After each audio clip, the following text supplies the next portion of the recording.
नेपाल में social media ban और भ्रष्टाचार के खिलाफ जारी आंदोलन बुधवार को तीसरे दिन काफी हद तक थम चुका है। हिंसक प्रदर्शन रोकने के लिए सेना ने मंगलवार रात 10 बजे से पूरे देश का कंट्रोल अपने हाथ में ले लिया। लेकिन सवाल है कि नेपाल में आगे सत्ता किसके पास होगी। अब आंदोलन जेन जी यानी युवाओं का है, तो ये नौजवान नेपाल में अपने मुद्दों को उठाने वाले चेहरे का चुनाव भी अपने तरीके से कर रहे हैं। एक सोशल मीडिया प्लेटफॉर्म है डिस्कॉर्ड, जो गेमिंग से जुड़े युवाओं का पसंदीदा इंस्टेंट मैसेजिंग प्लेटफॉर्म है। इस पर नेपाल के नौजवान वोटिंग कर रहे हैं, कह रहे हैं कौन हमारे मुद्दों को उठाएगा। कल हमने आपको बताया था कि इसी डिस्कॉर्ड प्लेटफॉर्म से जेन जी वाले युवा तय कर रहे थे कि नेपाल में कहां कहां प्रदर्शन करना है। तो आज वोटिंग कराई जा रही है, जहां नेपाल की पहली महिला मुख्य न्यायाधीश सुशीला कार्की का नाम सबसे आगे आया है।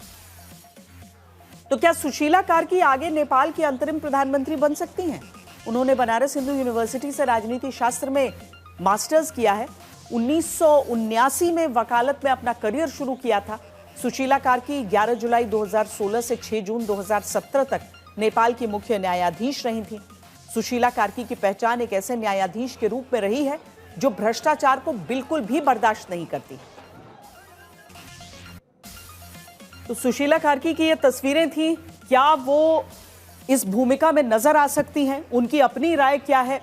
जेन जी की वोटिंग अगर डिस्कॉर्ड पे हम कहते हैं, इस गेमिंग ऐप पर कहते हैं मैसेजिंग के जरिए, तो ये कितना स्वीकार्य सबको होगा?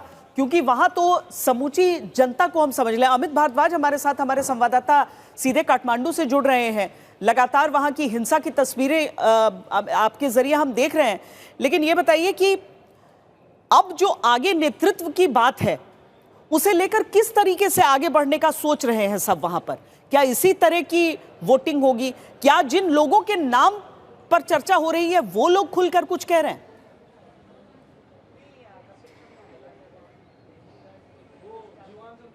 देखिए श्वेता, मैं इस वक्त आर्मी हेडक्वार्टर्स से होकर आ रहा हूँ, जो कि भद्रकाली में लोकेटेड है काठमांडू के अंदर। और वहाँ पे आप यकीन मानिए इस वक्त भी बड़ी संख्या में जेनजी प्रदर्शनकारी जो थे, जो एक्टिविस्ट का रूप अब ले चुके हैं, क्योंकि उन्होंने आज पूरे दिन नेपाल के अलग अलग शहरों में और ख़ासतौर पे काठमांडू में जो प्रदर्शन हिंसक रूप ले चुका था उस मलबे को भी हटाते हुए दिखे थे। लेकिन वो अभी बड़ी संख्या में वहाँ मौजूद थे।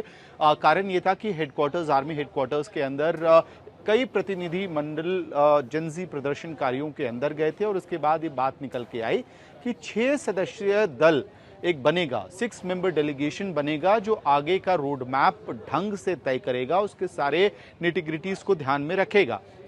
और इसमें क्योंकि इंटरनली कई सारे नाम चल रहे हैं, उसमें सबसे मुखर रूप से सुशीला कार्की जो जस्टिस रही हैं, ईमानदार छवि है, उनका नाम निश्चित रूप से चल रहा है।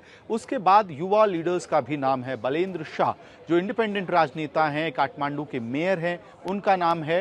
एक नया नाम भी इस पूरे दौर में आगे आकर चल रहा है, हरक सम्पांग, वो भी पास के ही म्यूनिसिपैलिटी एरिया के मेयर हैं। जिस तरह की छवि बलेंद्र शाह की है, लगभग वैसी ही छवि हरक सम्पांग की भी है। और वो अभी मैंने उनसे बात भी की, वो कह रहे हैं कि स्थिति देखिए नाजुक है, हम चाहते हैं नेपाल का एक बेहतर भविष्य यहाँ से तय हो।